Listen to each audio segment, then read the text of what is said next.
First national highway notification, ಆಮೇಲೆ national highway notification ಆಗಿ 3 ತಿಂಗಳಿಗೂ 5 ತಿಂಗಳಿಗೂ ಪುರಸಭೆ ನೋಟಿಫಿಕೇಶನ್ ಆಗಿ ನಮ್ಮ ನ್ಯಾಷನಲ್ ಹೈವೇ ಫಸ್ಟ್ ಹಾಕ್ಬೋದಾದಾಗ ಅವ್ರು ಹೇಳೋದು ಅವತ್ತಿನ SL 1+3 ಕೊಡ್ತೀವಿ ಪರಿಹಾರ ಅಂದರೆ 3 ಪಟ್ಟ ಗ್ರಾಮ ಪಂಚಾಯತಿ ರೇಟು ಸರ್. ಅದು ಆಮೇಲೆ ಏನು ಮಾಡಿದ್ರು, ದಿನೇ ಕಳೀತಾ ಇಲ್ಲ ಪುರಸಭೆ ಆಗೋಗಿದೆ 1+1 ಕೊಡೋಕ್ಕೆ ಬರಲ್ಲ. 1+3 ಕೊಡಕ್ಕೆ 1+3 ಕೊಡಕ್ಕೆ ಬರಲ್ಲ. ಅಲ್ಲ 1+3 ಯಾವ ನಗರಸಭೆ ಆದರೆ ಕೊಡ್ತೀವಿ ಪಂಚಾಯತಿಗೆ ಜಾಸ್ತಿ, ಪುರಸಭೆ ಕಡಿಮೆ.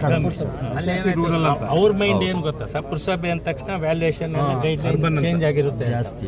ನಮ್ಮ ಪುರಸಭೆ ನಮ್ಮ ಸರ್ಕಾರದವ್ರು ಪುರಸಭೆ ಮಾಡಿದಾಗ ಇಲ್ಲಿವರೆಗೂ ಗೈಡ್ಲೈನ್ ಚೇಂಜ್ ಮಾಡಿಲ್ಲ ಸರ್. ಬರೀ ನೋಟಿಫಿಕೇಶನ್ ಏನು ಮಾಡಿದ್ರು ಅಷ್ಟೇನೇ ಇದೇ ಹೊರತು ಪಂಚಾಯತಿಗೆ ಏನು ಕೊಡಬೇಕಾಗಿತ್ತು ಪುರಸಭೆಗೂ ಅದೇ ಅಷ್ಟೇ ಇದೆ. ವ್ಯಾಲ್ಯೂಯೇಷನ್ ಯಾವುದೇ ಚೇಂಜ್ ಆಗಿಲ್ಲ ಸರ್, ಇವತ್ತವರೆಗೂ ಆಗಿಲ್ಲ ಸರ್. ಹೀಗಾಗಿ ನಮಗೆ ರೈತರಿಗೆ 50% ಅನ್ಯಾಯ ಆಗೋಗಿದೆ ಸರ್. ದಯಮಾಡಿ ನಾವೆಲ್ಲ ಸಭೆ ಕೊಟ್ಟರೆ ಈಗ ಮನವಿ ರಿಕ್ವೆಸ್ಟ್ ಮಾಡ್ಕೊಂಡು ಈಗ ಇವರೇ ತಗೊಂಡಿದ್ದೀವಿ ಕೊಟ್ಟಿದ್ದೆ ಅಲ್ಲ ನ್ಯಾಷನಲ್ ಹೈವೇ ಅಥಾರಿಟಿ ಅವ್ರಿಗೇನೆ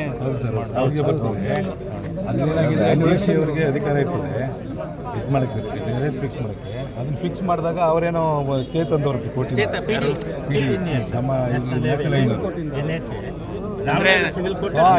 ಪುರಸಭೆ ಆಗಿದೆ ನಾವು ಕೊಡೋ ಅಗತ್ಯ ಇಲ್ಲ ಅಂತ ಇವ್ರು ಹೋಗಿ ಸ್ಟೇ ತಂದಿರ್ತಾರೆ. ಏನಾಗಿದೆ ಅಂತ ನೋಡ್ಬೇಕು ಫಸ್ಟ್. ಈಗ ಇವರಿಬ್ರಿಗೂ ಸಂಘರ್ಷ. ನ್ಯಾಷನಲ್ ಹೈವೇ ಅವ್ರಿಗೆ ಡಿ.ಸಿ ಅವ್ರು ಕೊಡಕ್ಕೆ ರೆಡಿ ಇದ್ದಾರೆ, ಇವರು ಅದಕ್ಕೆ ಸ್ಟೇ ತಂದಿದ್ದಾರೆ ಸರ್. ನ್ಯಾಷನಲ್ ಹೈವೇನವರು ರೈತರಿಗೆಲ್ಲ ಏನು ನಮಗೆ ಮಂಕ್ ಮಾಡಿದ್ರು ಅಂದ್ರೆ ಸರ್, ಡಿ.ಸಿ ಅವ್ರ ಹತ್ರ ನೀವು ಆರ್ಬಿಟ್ರೇಷನ್ ಹೋಗಿ ಅವ್ರು ಏನು ಆದೇಶ ಮಾಡಿದ್ರು ಆ ಕಾಸು ಕೊಡ್ತೀವಿ, ನಾವು ಅದನ್ನ ಕ್ವಶನ್ ಮಾಡಲ್ಲ ಅಂದ್ರು ಸರ್. ಈ ಕ್ವಶನ್ ಮಾಡ್ತಾ ಇದ್ದಾರೆ. ಸ್ಟೇನೇ ತಗೋಬಿಟ್ರು ಸರ್, ಸ್ಟೇನೇ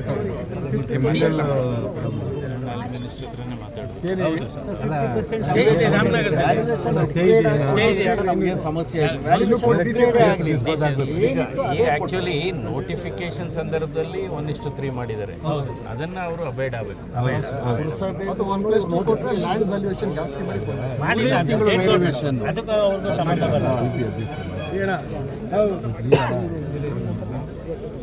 ಕೋರ್ಟಲ್ಲಿ ಕೋರ್ಟ್ ಹೋಗ್ತಿದ್ದಾರೆ, ಅದು ಡಿಸ್ಪೋಸ್ ಆಗದೆ ಏನು ಆಗಲ್ಲ. ನೀವೇನು ಆಗಲ್ಲ.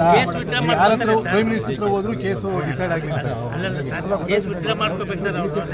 ನ್ಯಾಷನಲ್ ಹೈವೇಗೆ ಡೈರೆಕ್ಷನ್ ಕೊಟ್ಟರೆ ನ್ಯಾಷನಲ್ ಹೈವೇ ಕೇಸ್ ವಿಡ್ರಾ ಮಾಡ್ತಾರೆ.